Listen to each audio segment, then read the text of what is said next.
Terdapat 249 ODGJ terdaftar dalam DPT Pemilu 2024 di KPU Kota Parepare, Sulawesi Selatan.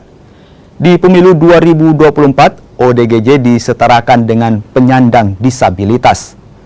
KPU Kota Parepare, Sulawesi Selatan bakal memfasilitasi dan mendampingi pemilu ODGJ saat di TPS. Terkait orang dengan gangguan jiwa, KPU Parepare masih menunggu petunjuk teknis dari KPU Pusat. Kalau pemilih yang ODGJ itu kan berdasarkan penetapan DPT dari data Dukcapil dari provinsi, jumlahnya 249 sesuai dengan putusan. Jadi kami dari KPU Kota Parepare mengikuti perintah dari KPU Sulsel pastinya. Seperti itu, jadi tetap masuk dalam daftar pemilih, tetap karena perintah atau instruksi dari KPU Provinsi.